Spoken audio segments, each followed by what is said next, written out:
Scott County, providing safe, healthy, and livable communities.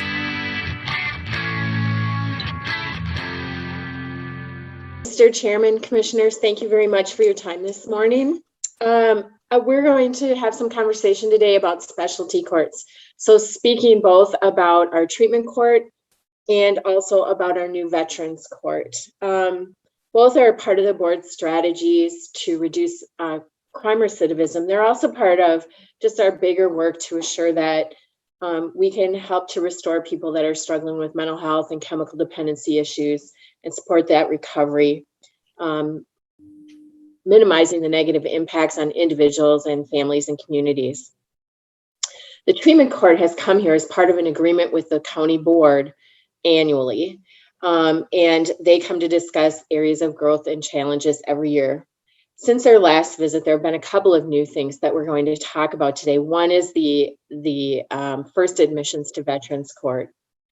And also new since last year, we got feedback from you as commissioners requesting some additional data, and the staff has worked to collect and bring that data forward today. So you'll see two new data sets in this packet. One looking at the percentage of participants in Veterans Court who are county residents, and the other looking at the percentage of participants in treatment court who have minor children. And so we'll talk more about those data sets as we go through this morning. So I want to thank you actually for making that contribution to the product and to the work that the treatment court staff are doing. We certainly welcome any additional questions or comments as we move forward on that continuous improvement effort. I'd like to take just a second to introduce people. I'd like to introduce my co-facilitator this morning, Jake. Good morning, Jake Grusing, Library Director. Next, we have a number of people who are actually on the panel today from our specialty courts, and I'd like them to introduce themselves. I'm just going to call you off in the order that you're presented on the packet information. So Heidi, would you start? Hi, good morning, Chairman and Commissioners. I am Heidi Castro. I'm the coordinator for the Veterans and the Treatment Court program.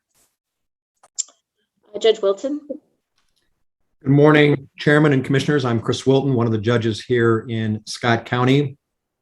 The interesting part of your day is with all the uncertainty that we heard about this morning with COVID and roads and asphalt, this will be an actual certainty of how something works, and we can show you how. Thank you, Your Honor. Judge Lennon.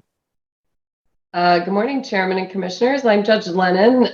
What Judge Wilton failed to tell you is he is our Veterans Court judge. I back him up on that, as does Judge King. And then he and I both have individual treatment court groups of addicts. Thank you, Judge. Bryce. Good morning, Chairman and Commissioners. My name is Bryce Herman. I'm an assistant Scott County attorney.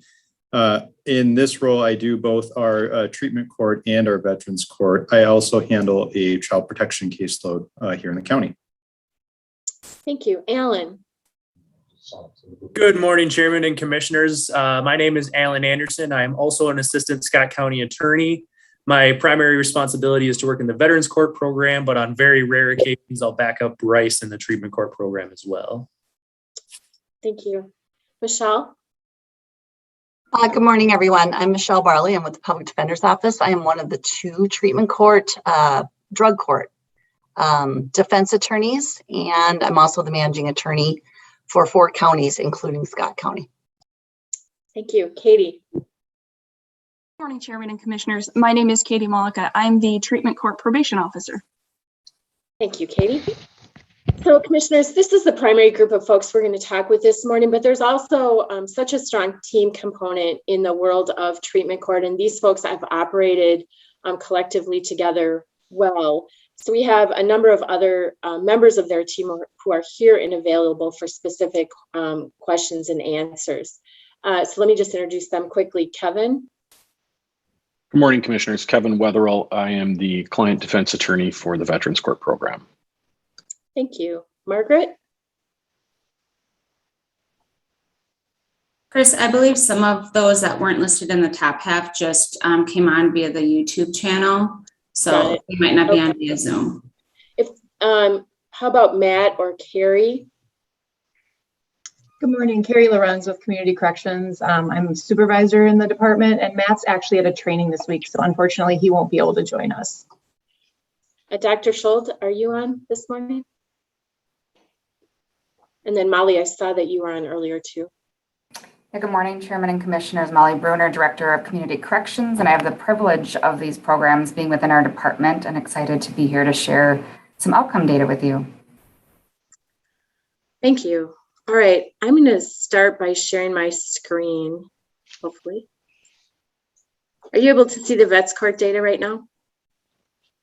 All right. So for those of you who are following along, this is on page 9, and I wanted to just start our conversation here. Vets Court, as I said, is brand new, but I'm wondering if a piece that was new for me as we started preparing for this work was the 2-track model. And so I wonder if someone could start by explaining the 2-track model and then just summarizing the data on this slide for us. Yes, Chris, I will do that. So Vets Court is a little different. It is designed into 2 tracks. Track 1 is for high risk, high need people. So that means people that are assessed with, if they didn't have an intense intervention, they'd be at a high risk to reoffend. And then their high need is that they do have a need of chemical and or mental health need that needs to be addressed. Our track 2 is for low risk, high need. So that means participants that might not need quite as an intense intervention. So we might not see them as often or intervene as much, but they still have that high need with either their chemical and or mental health. So as you can see, we have taken a total of 29 referrals. Of those, we've accepted 13. We had 6 in track 1 and 7 in track 2. So we're pretty even right now with where it falls on our 2 tracks.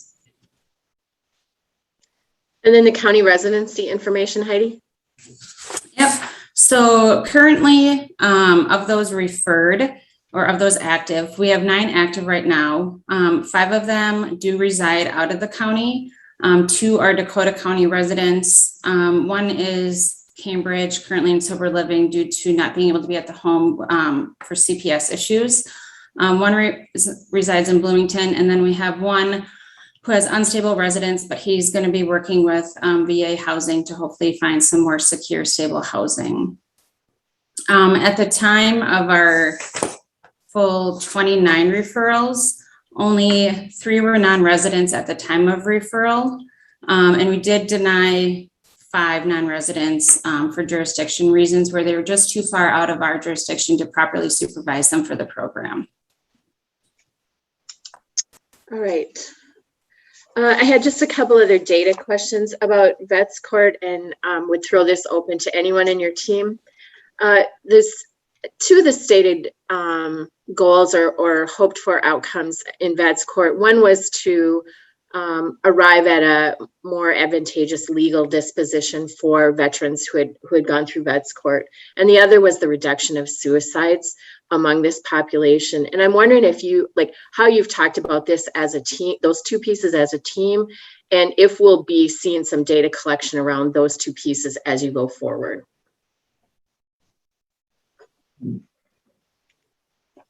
I could probably throw it over to Bryce and Allen a little bit on the disposition piece. There is some recent legislative statute that came through that might, affect some of it and even give a favorable disposition to veterans that might not necessarily be able to come into Veterans Court. So we might be seeing a broader range of that for other veterans. Heidi, I can certainly expand on that. So as of August 1st, the Veterans Restorative Justice Act was passed by the Minnesota legislature and signed by the governor. So as a part of that, there's this concept in the legal world called a stay of adjudication. That's what we often offer to our participants to participate in the program. The goal of that is once there is successful completion of the terms of either treatment court or veterans court, at the conclusion of probation, the charges are dismissed. So that can be a really big incentive for our participants because they're never actually convicted of the offense to which they enter a plea to. The judge simply stays the entry of that conviction and then places them on probation under the terms and conditions in our program. As Heidi was indicating, as a part of the Veterans Justice Restorative Act that was just passed, there is the opportunity to offer that to certain individuals who have a diagnosable condition, who do have military service that results in that condition.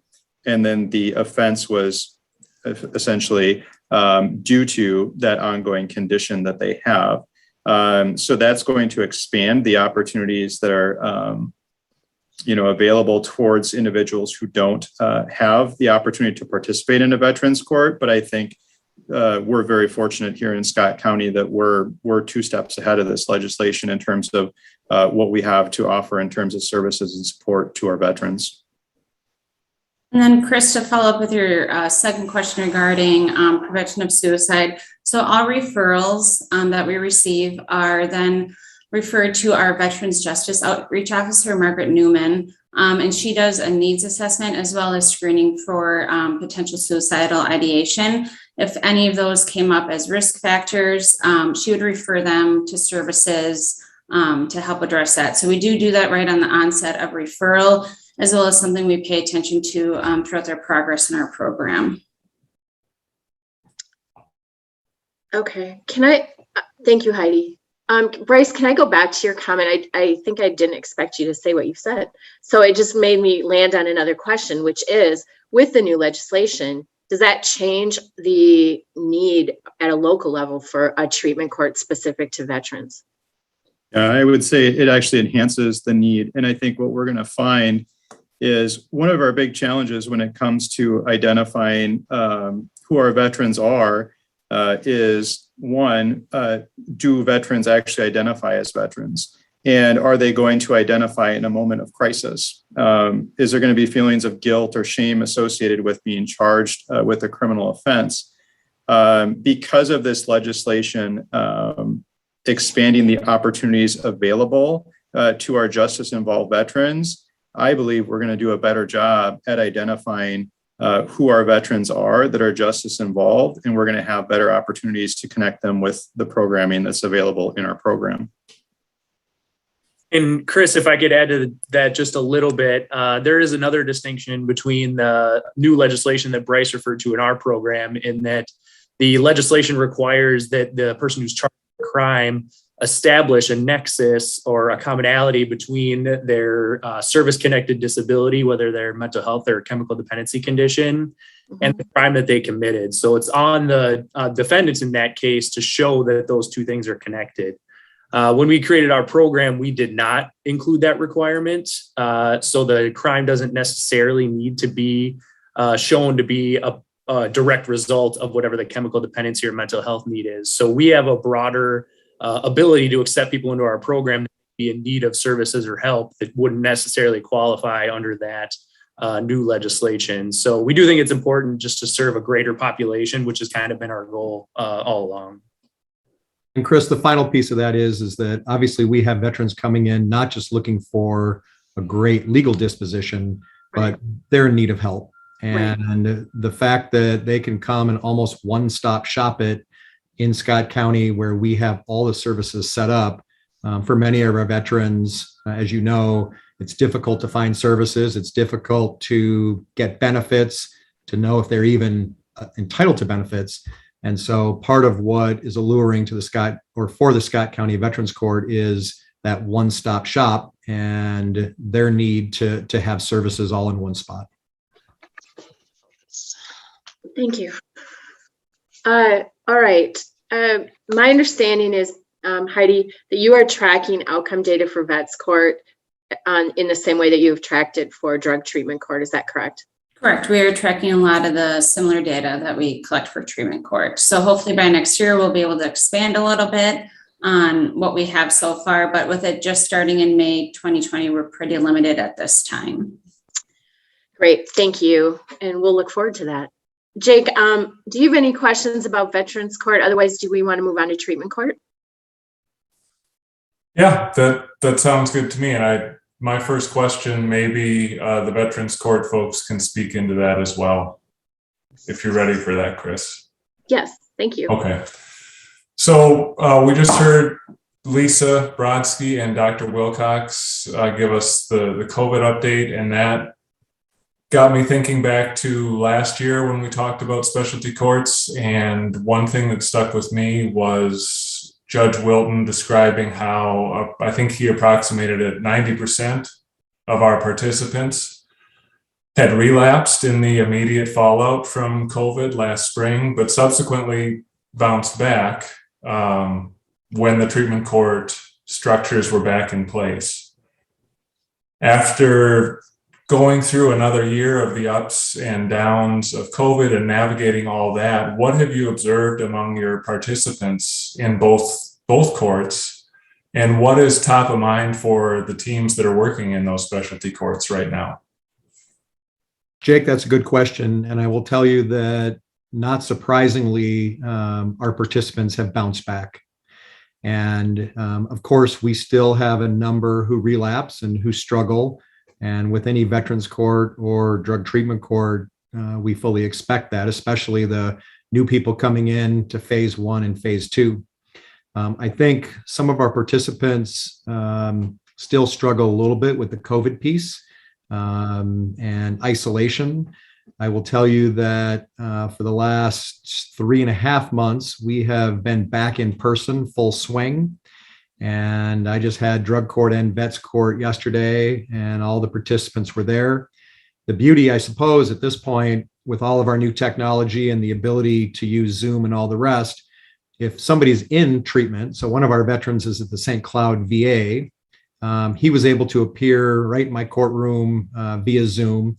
So if there's any benefit that I see so far of COVID and technology, we don't pull our people out anymore of treatment. We can actually have them appear from their treatment center and be part of the group. I think that, as you're right, the discussion this morning with things spiking and things moving around, the biggest part for our participants has been to actually see their probation officers, to now test again, which is essential, and to come into court, sit with each other, feel the camaraderie, but also have that personal connection. And you can feel even how different this presentation is via Zoom, where I'm looking at a delivering what matters treatment court slide, and I can see a couple of you, but I can't see the commissioners right now. I don't know if, Commissioner Beer is sound asleep or wide awake. And so I think connection is hard when we start talking about Zoom. And I think that's one of the biggest pieces for Judge Lennon and I, is to have our people back in court 6-8 feet away. Of course, they're all wearing masks at this time. And so that looks a little different. But other than the masks and the great video equipment we have now, things feel back to normal. People are getting tested. Police are going out and knocking on doors to make sure the curfews are being upheld. And so I think we are moving back in a track and in a way that is way more consistent with how we were pre-COVID than we were during COVID.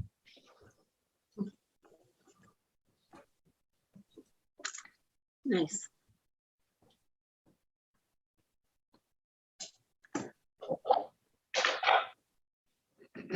And oh, there you are. Yeah. I was going to say on my camera you were frozen, so I just wanted you to give a chance to speak. Thank you for that, Judge Wilton. Can we go to pages, well, I'll start on page 18, actually, toward the end of the packet. So on slides 18 and 19, which get at some of the quantifiable success, I guess you could call it, of treatment court, which we know over the course of these presentations, and any of us who have attended in person or attended the graduations, we know that quantifiable part is only part of the story. It looks like this model is making the difference we hoped it would make. So I have 2 questions about that. Is that a fair assessment? And do we have capacity to take on more participants if we're seeing good results? Are we thinking about how to bring more people into treatment court and veterans court? So yes, I would say that you're spot on with your assessment of this being an effective program. There's wide national research that treatment courts reduce recidivism by anywhere from 30 to 40%. Obviously, we're still pretty early on. They typically track out recidivism 3 years post someone's exit. Due to when we had our first, graduation and termination, we're not quite a full 3 years out for many of them. Right now, though, we are at 70% of our participants not being arrested or charged with a new offense. So that's a lot higher than you would see on regular probation. As far as capacity, right now we do have current capacity to probably take about 10 more participants. There is kind of, somewhat of a backlog with court stuff due to COVID, but we're definitely seeing more referrals come in for both courts now. As far as broadening it beyond the 35, that would come, that would be budget stuff and different things that Molly would have to look at within our department. And Jake, I would agree with the fair assessment piece. I am always excited about how well our people do. And at some point before we end today, I want to talk about one of those human beings, because you're right. For those of you who have come to graduation, you can see that personal piece. Each person that graduates is in fact a success. The numbers are obviously extremely important also, but we also have to humanize the difference we make. In terms of capacity, as Heidi said, we can take a few more, maybe up to 10. But I'll tell you, we have stuck with what the county board has given us. We've kind of stuck by that piece of, if you are not a Scott County resident, we are not taking you. This is a Scott County resident program only. And I think we're fine right now. I think that once our new courtrooms get built out, I can't imagine expanding in the near future. We don't have enough courtrooms. We don't have enough judges. We just don't have enough time. But if the need arises and if the money was there, in terms of an investment in money and people, this program makes a difference. And so it could be expanded. But again, it's the money piece. You don't want to water it down. I don't want my probation officer to be, overrun with too many things and all the rest. What makes us quality is that the people that we have get all the services they need, and we just don't have too many people. And if I could just add something, it's not just about, the legal part of it, the process part. I mean, as far as like courtrooms available, judges available, county attorneys, public defenders. It's also about treatment facility resources being available, housing in the county being available, mental health services in the area being available. So there's a lot of different pieces that come together to complete the mission. And we need to kind of keep that big picture in mind too. So Judge Wilton, I'm an old child protection worker, so this is kind of like my one chance to ask the question of the judge. But I understand what you mean about the integrity of the model and how important it is to have adequate staff and resource in that kind of wraparound model. But are there conversations ever about, could we take pieces of this and move it into a broader, like if we know these things are working in treatment court, are there any pieces that you could build in a traditional calendar? That's a great question. I think, I think the volume of the cases that we have here in Scott County, that right now it's unmanageable. I will tell you that I think I'm set tomorrow for 26 sentencings in the morning and 28 sentencings in the afternoon. Judge Lennon last week did a calendar of omnibus hearings. The total lines for the day, I think, were 87. And that's just one day. I mean, there are times over in Scott County that we have more cases in one day than Carver County has in an entire week. And so, yes, the answer is, I think we could build in some things, but the numbers have to be reduced. We have to have more resources. We have to have more probation officers. We have to have more mental health. I think what makes treatment court unique is, as you've identified, kind of those wraparound services. I mean, it is the only time where you will find mental health, a judge, a defense attorney, a prosecutor, a probation officer, a police officer, and all the other team members that sit in a room, including public health, nurse, child protection, that sit in a room and talk about how we make one human being at a time successful. And if you can imagine Judge Lennon's calendar at 87 lines, that's one judge, one day. And that's not an out of the ordinary day.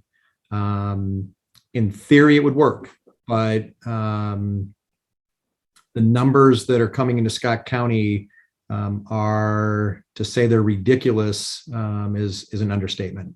I think the last couple of days, even on Monday, our bail calendar that was supposed to start at 10:30 in the morning didn't start until 1 o'clock, because that judge had in custody cases that started at 8:30 that he couldn't get done until 12:30 or 12:45 in the afternoon. All right, objection, Judge Wilton, non-responsive. Well, I think it's, I'm finishing with a perfect answer. Chris, here's your answer. We do this all the time. Please don't worry that I'm just respectful. So we do have people that are high need that are on probation, and in other counties, they do have intensive supervision probation officers that take on those cases for folks that need way more hand-holding and time. And I do think that would have to be a function that Molly Bruner and her department would take on if they wanted to pinpoint folks that are super high risk on domestics or super high risk on sex offenders. And it's about their staffing and then their staff having access to some of those other resources in the community, because some of those resources are there. They're just some of our folks that we deal with just don't know how to access them. They just need more direction. And that's just really time consuming. And I think where that could happen, I'm sure Molly's grimacing at me, I can't see her right now, would be within community corrections. Thank you. All right, Jake, I kind of took us a little off track. Did you have other questions about the recidivism data that you wanted to follow up on? I do actually. If we could go to page 11, please, the treatment court denials data. So I think we all understand the treatment court needs objective criteria for entry. And when I was looking at this slide, I was wondering what we know about the people who were denied. So I'm curious if these are people who were close, like they just couldn't quite get it over the goal line to get, is it, but for the one factor, they would have been in the program? Or are these like clear, straightforward denials, very easy to say, no, this person isn't a good fit? So if you could help me understand that piece, then I'm curious if we know what recidivism looks like for the people who were close, who were on the cusp maybe of participating in treatment court. And are there ways we could or should be supporting those people? Because we're providing such good supports for the folks who do make it into treatment court. But if there are individuals who are kind of on the cusp, that those close cases, are there things we should be doing for them?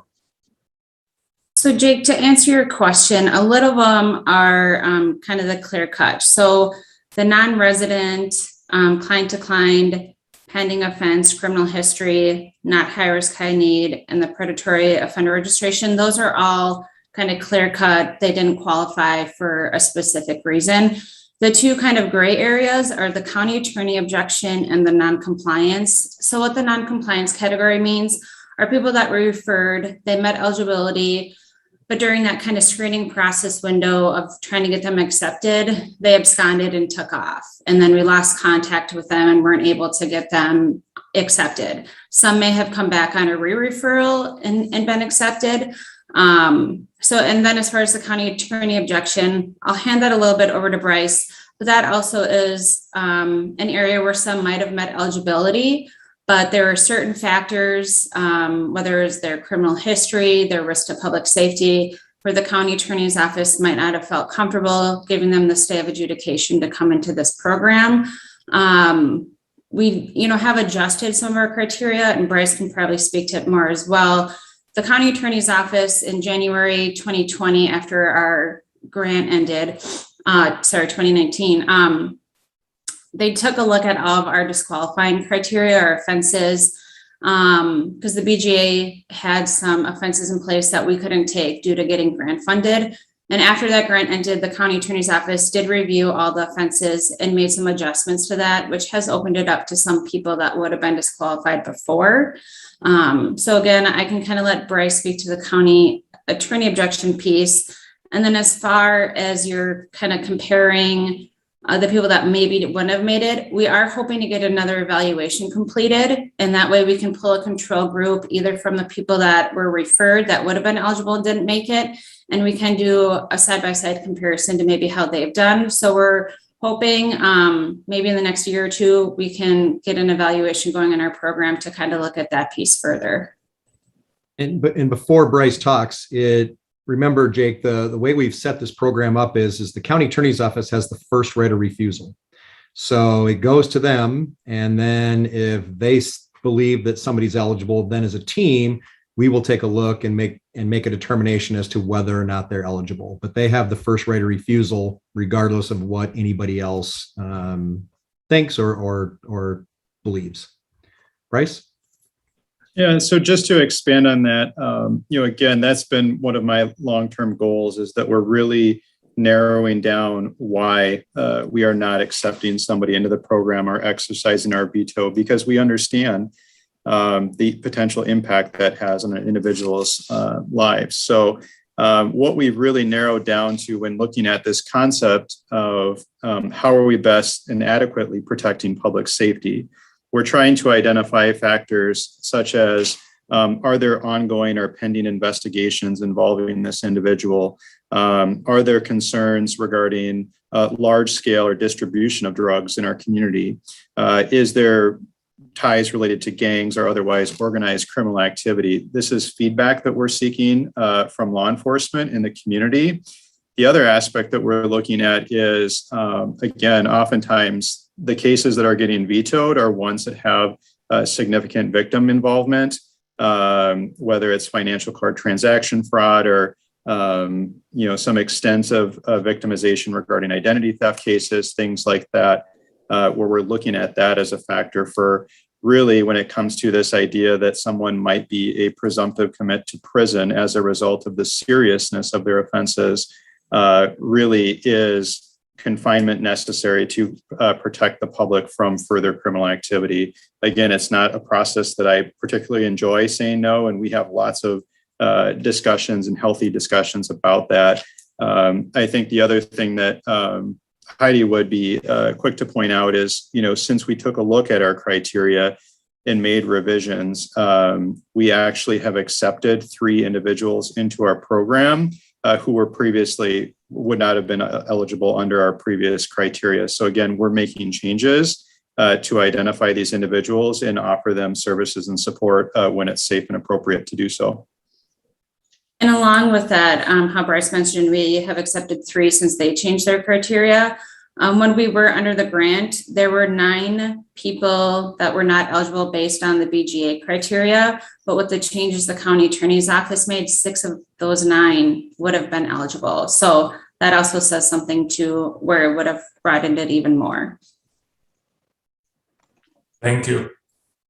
I do think, I'm just going to interject here, that a little bit more outreach could be done to law enforcement agencies to get them a little bit more on board with our program so that they see some of the clients that our office feels are potential participants not such a big threat to public safety as they do see them. And prior to COVID, our law enforcement officer on our team, Sergeant Pearson, was doing a great job of reaching out. She was assisting and helping set up meetings at the chief meetings, where I would go to with Judge Wilton, Bryce, Sergeant Pearson, and we were trying to educate law enforcement on this program and the benefits of it, and obviously to kind of give them a different perspective. So hopefully in the near future, sometime we can kind of resume going back to some chief meetings and doing some reach out again. All right. I'm going to move us to page 16. And this is the slide. This is a slide about the minor children. And so I wonder if, Heidi, maybe if you could just do a high level summary of this chart for us and just explain, like this is new to everyone. So could you do that high level summary? Yeah, so this graph here is just showing 3 different categories. It's showing our current active participants that have minor children, those that have graduated our program, and then those that have been terminated. So it shows at the time of acceptance, if they did have a minor child, and if so, did they have any sort of custody or consistent contact with that child? So as you can see through our active participants right now, we have 26 active. Of those, 13 do have minor children. 5 of them have some sort of custody or consistent visitation, and then 8 of them do not. Looking at our graduates, we've had a total of 27 graduates. 11 of those had minor children at the time they were accepted. 4 of them had some sort of custody or consistent contact, and 7 of them did not have a form of that. And as you can see at the time of graduation, we had 14 with minor children because we did have a few graduates that had sober babies born during their participation. And of the 14 graduates, 12 of them had some form of custody or consistent visitation with their child, and only 2 of the graduates did not. Moving on to the terminated, we've had 29 people terminated, and of those 29, 6 had a minor child. At the time of acceptance, only 1 had some sort of custody or contact with that child, and 5 did not. And then unfortunately, at the time of termination, 7 did not have custody or contact. We did have 1 person terminated that had a baby, and at the time of termination, CPS was involved, and she unfortunately was not currently involved. So that's just a look. So, I mean, it's great to see with our graduates that we're increasing that contact consistency. As we know, there's a huge impact on children with substance abuse in the home. So this is important to track to kind of hopefully help us learn if we can help break that cycle of continued use and involvement in the criminal justice system. Thanks, Heidi. Nice job. Jake, did you have a question? Yeah, I do. Well, first, I mean, I gotta say to Heidi and everybody else, that is just great, great success to see 8 sober babies born to program participants. What a gift to those kids and their families and our whole community. So I just wanted to take a second to celebrate that. But in last year's conversation in the write-up, you mentioned bringing a public health nurse on board, and that was mentioned again today. And I'm curious to hear how that's going, any success you're having with that, any gaps you're finding, because as I think about, our county-wide focus on working with youth and getting kids off to a good start, I'm thinking we have a connection with these youth now. These kids who are connected to the treatment court program, and what can we, not your team only, but we as an organization, as a community, what can we do to support those youth? Do the older minor children need mentors? Do they need homework help? What are you seeing? Where can people help? That's a bunch of questions in there, but that's kind of what this slide got me thinking about, is how can we help serve the youth who are touched in this program?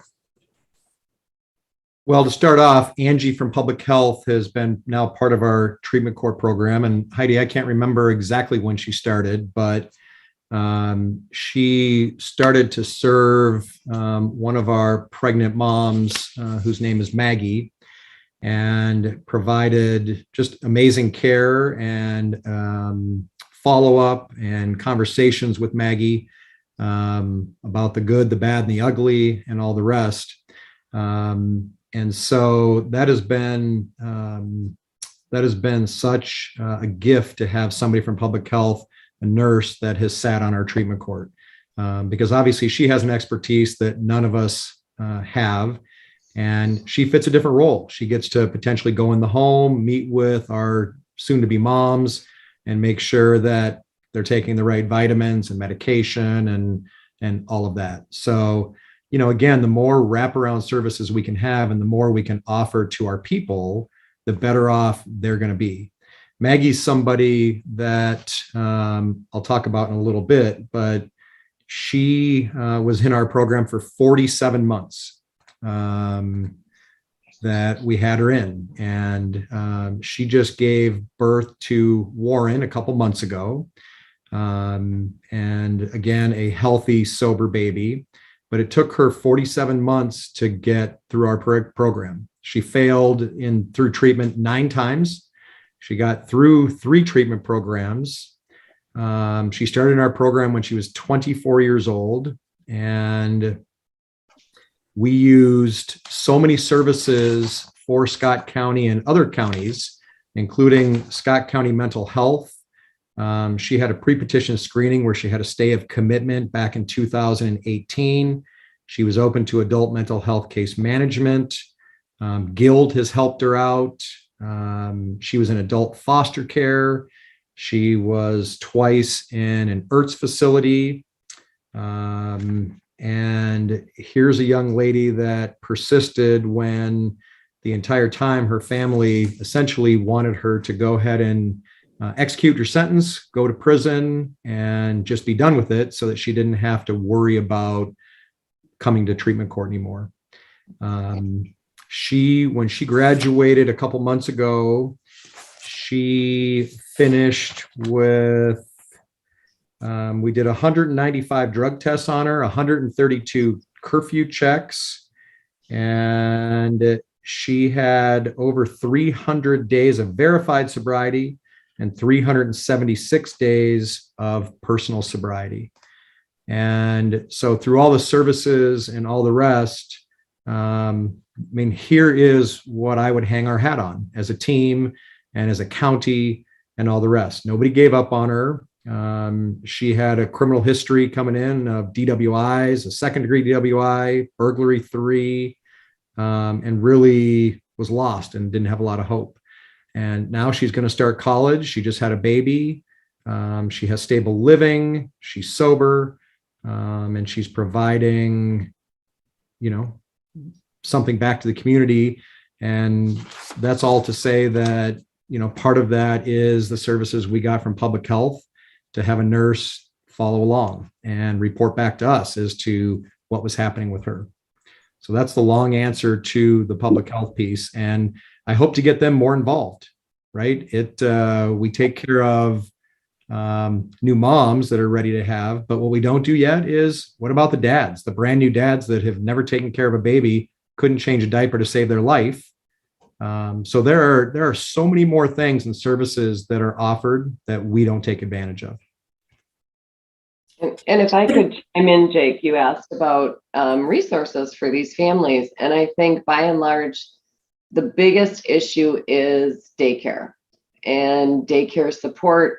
I have had several folks that have been very resourceful about finding scholarships for daycare, but it's always short term. And then they've got kind of that hesitancy about whether or not they're going to be able to maintain that for their child when they're trying to work, go to treatment, do all the things that we're asking them to do.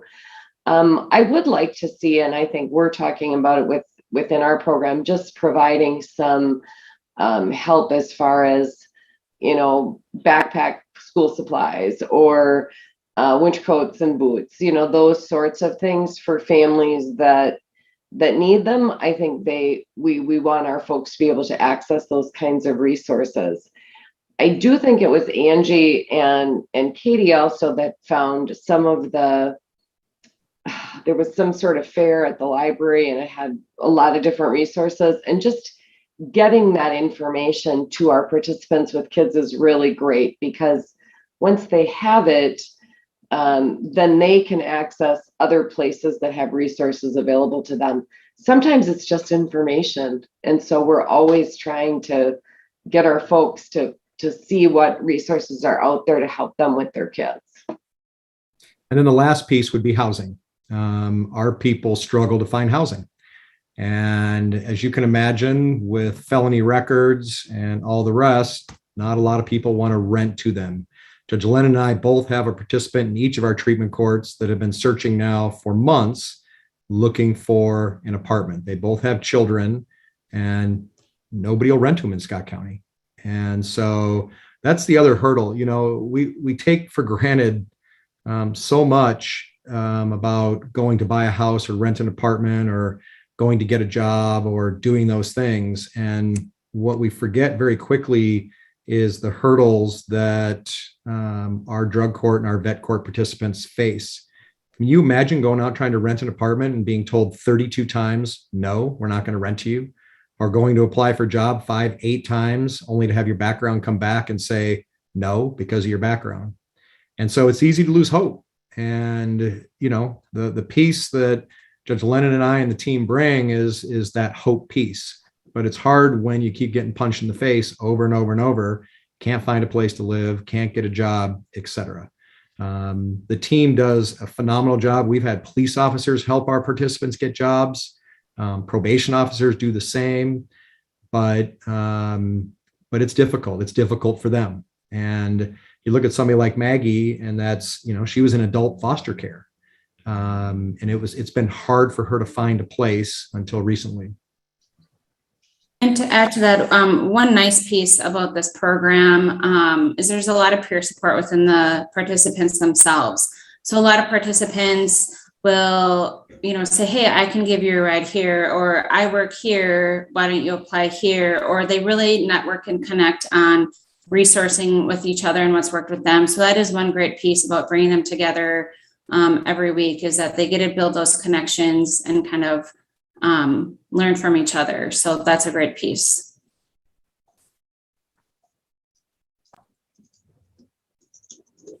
Thank you.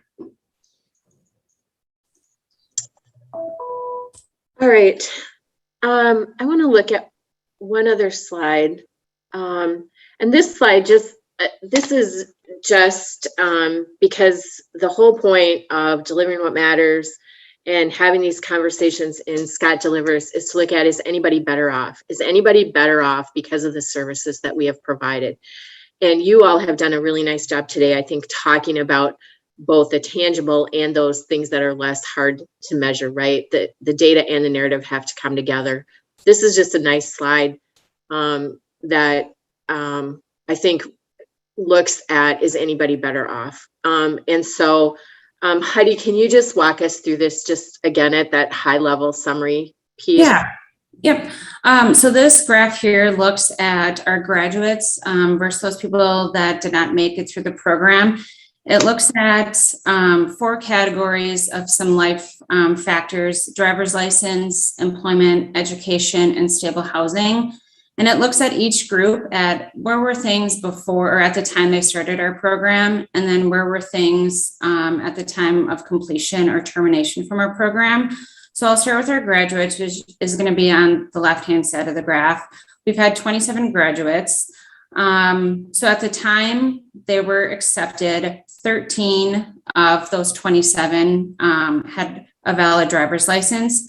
At the time of graduation, 25 out of the 27 had a valid driver's license. So that means only 2 might not have reached that goal by the time of graduation, but that's an increase of 12 people that now had a valid driver's license. They have insurance. They're not getting tickets for DAC or driving after suspension, not having to worry about that sort of stuff. As far as employment goes, of our 27 graduates, only 3 of them had some form of employment at the time of acceptance. At the time of graduation, 23 of them were either employed part-time, full-time, combination of part-time, or enrolled in college. We did have a few that did not meet that employment requirement because they either had a stipend from the tribe, or a couple were stay-at-home mothers who were financially supported by significant other or family. Education, as you can see, all 27 of our graduates had either a GED, diploma, or higher education at the time of acceptance. Stable housing, only 13 of our graduates had stable housing at the time of acceptance. And stable housing is considered if they're living with family that's stable and they're able to live there long term, if they're renting, or if they're owning on their own. And at the time of graduation, all 27 graduates had stable housing. Moving on to the 29 that were terminated and did not make it through the program. At the time of acceptance, 14 of them had a valid driver's license. At the time of termination, 15 did. So one person was able to obtain their driver's license before termination. Education, all 22 that were terminated also had, or 22 out of the 29, I'm sorry, had their GED or diploma or some form of education higher. So 7 of them did not. Employment, at the time of acceptance, 5 had some form of employment. At the time of termination, only 4 did. And then stable housing, at the time of acceptance, 9 out of the 29 had some form of stable housing. And then obviously you can see that went down and only 6 had some form of stable housing at the time of termination. So you can definitely see that life factors are greatly improving for those that are making it through the program and graduating, and setting them up for hopefully long-term success. Thank you very much I just think that that's a nice slide and it's a nice depiction of the data. So thank you for that. As we kind of wind down, Jake, I think you had kind of a broad question. I had a couple. Do you want to ask yours? Sure. Thanks. Yeah, thank you.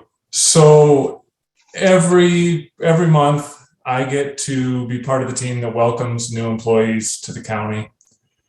And every month I go over the county board values, and the last value on there that I talk about is innovation. And every month I get to say the little that I know about treatment court, but highlight that as an example of innovation, of taking a best practice, Scott countifying it to make it better, and then always trying to improve that and talking about how we can improve that. And as an organization, we are focused on transforming government for greater efficiency, but also greater efficacy. And I can't think of a program that has more experience in transformation than treatment court. So the question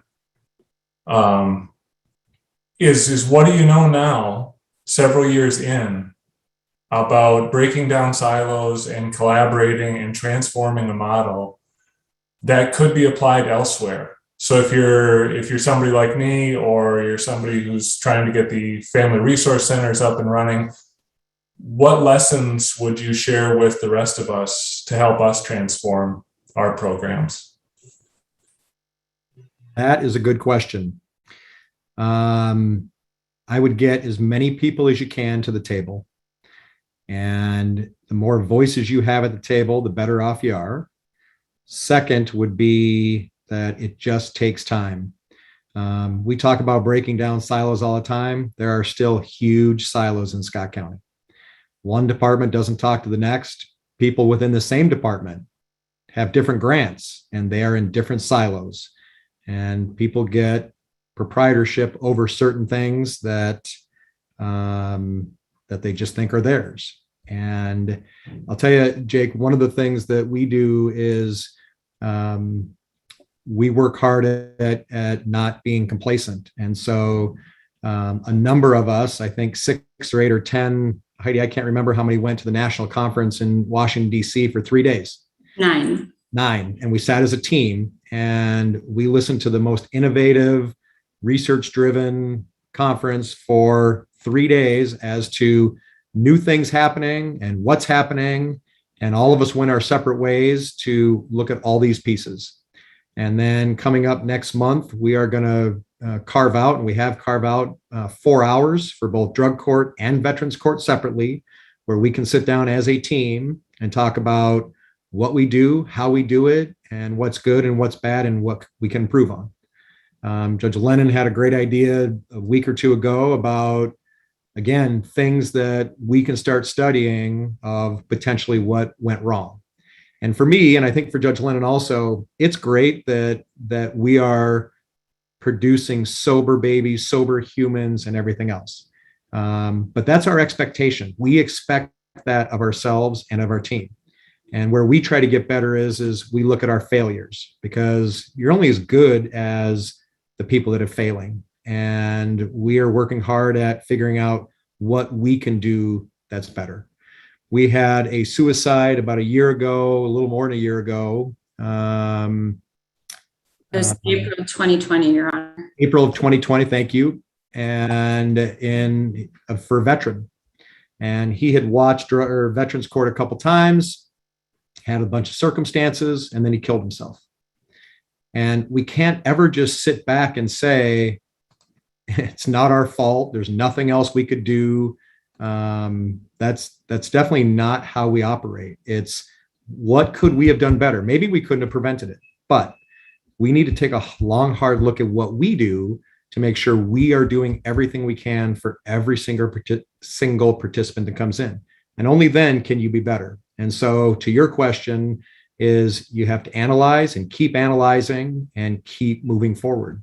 Because if you become complacent, you're falling behind.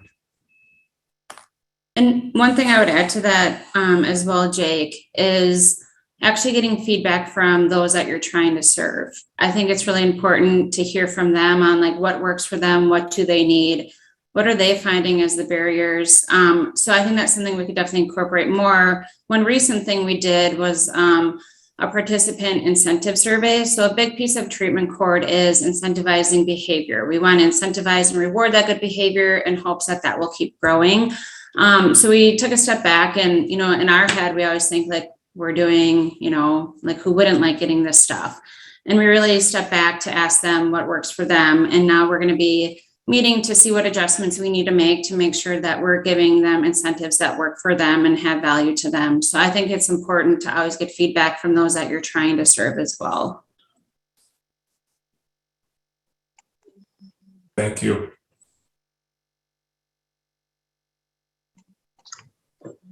All right. I think at this point, I will thank you very much. I thought it was a very good discussion. I appreciate that. Mr. Chairman, would you like to make any comments or ask any questions? All right. I'll start off with a few, if I could. Judge Lennon mentioned specific needs that people might have, clients for their kids and so forth, the hats and coats and all that stuff. And I thought, that is the absolute sweet spot for fish to meet those kind of needs. And I don't know if there's a go-to person, the circle that you surround the participants with, that would be the poster of needs on behalf of them or not. But boy, I'll tell you, fish's big problem is not getting overwhelmed with needs, but not getting enough needs to meet. So if drug court wanted to flood fish with needs, that wouldn't be a problem. So I would encourage that. The other thing is, I was thinking about the inability to get jobs, and I'm hearing, across the market, we're all hearing how tough it is to get employees these days. And just from every quarter, we're hearing that. I guess I wonder if you had in your team a liaison to say 12 to 15 employers, like you got a Target, you got a Best Buy, or an Amazon, or MyPillow, that are kind of on deck and saying, we will take X amount of people. We will commit to, I don't know if that's possible or not, but if you could have employers on deck that have said, we will take people out with, and you have a liaison from your group, I wonder if that would be a possibility. I'm just throwing that out as an idea. And I don't know who or how that could happen. It would seem to me that if you got an advanced commitment from some of these employers, I think that would be a neat possibility. Then I also wonder, and this is maybe really crazy thought, but as part of your program, Can anybody ever get their record wiped clean? Can that be part of the program? This one within their 4 years, and could there have been a process to get something wiped off a record, or is that just too difficult or not possible? Those are my comments. I guess there was really only one question there, but any feedback on those?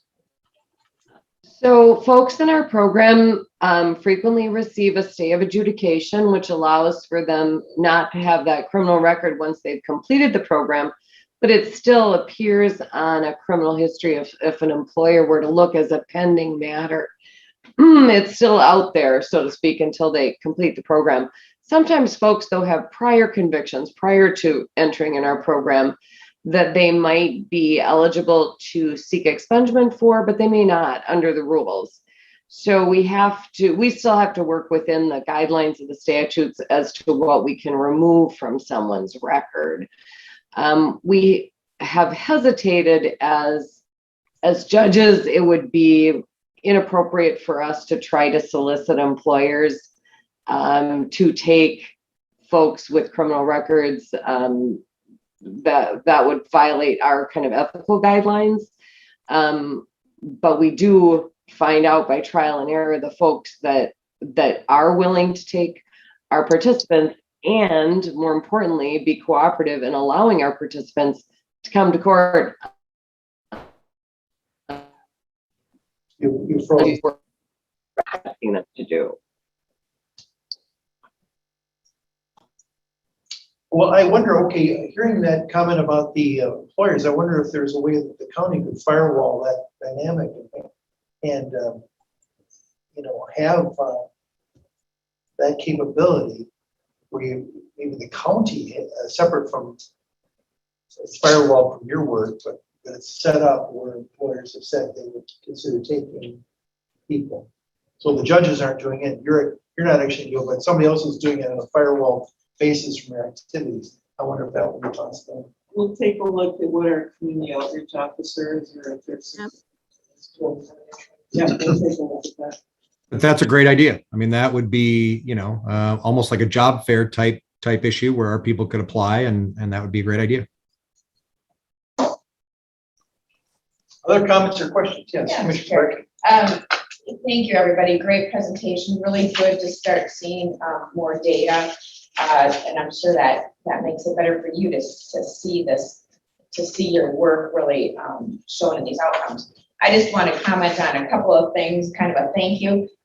Thanks to Bryce, I really, and the whole team, but I'm glad you're really looking at how can we get more people into this program and, still keeping the integrity there. And so I appreciated those changes and the willingness and ability to continue to look. So, because from our chairs, our perspective with the funding, we want this to do as much good as possible. We want it to be at capacity, even though I know you're all so busy.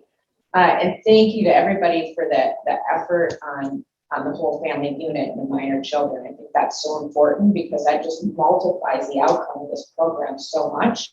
And I hope we can continue to support that effort. And just, we're over here hopefully looking at some new housing options and trying to promote those being available in the county that may serve some of these participants. Our family resource centers, we hope in various locations in the county, we hope they're serving these participants too, as well as others. So thank you for all of that and all you do. And this is always a great presentation. Comments? What? Yeah, Mr. Chair, thank you. Was anyone else shocked by that education page where they all had some sort of education in that column? I was shocked by that. Both the ones that have graduated or in it and have been terminated, all that GEDs or at least high school. I mean, interesting. Anyway, my comment is this sure feels like one of those ounce of prevention is worth a pound of cure, even though the ounce sometimes feels like a pound maybe. But in the end, it's pushing outcomes. We started this with a wing and a prayer and a bunch of hope, and now we've got some data in the midst of a year or 18 months of craziness. But there's real results.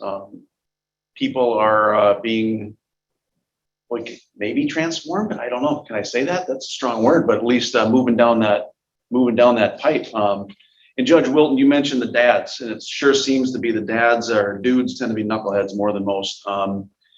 And the first thing I thought of was, Leslie talked about our community outreach folks that are already working with faith groups as an option, where people could come alongside some of these guys and mentor and part of the program is awesome, but then the program ends and now what? And that's what we've been talking about, the now what.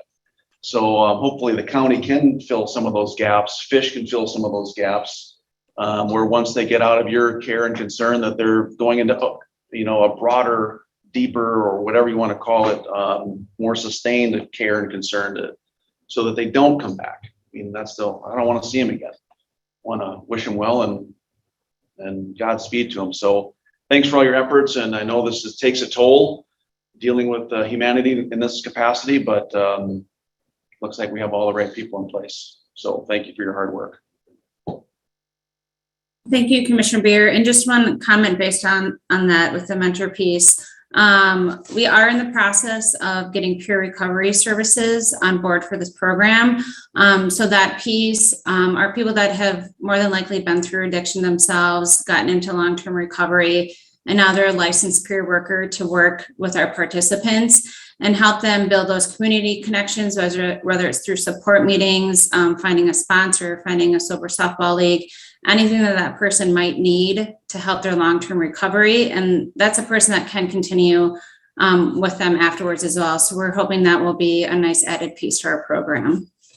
Well, I've always been I've never been really big on it takes a village, but it definitely takes community. And if there's one thing we know, life is much better connected. So the more we can do to bring that community and connection to people's lives, whatever we're doing, that does lead to transformation, that leads to change, and that's what we're after. So that's great news to hear that. All right, well, thank you. And what great work you're doing.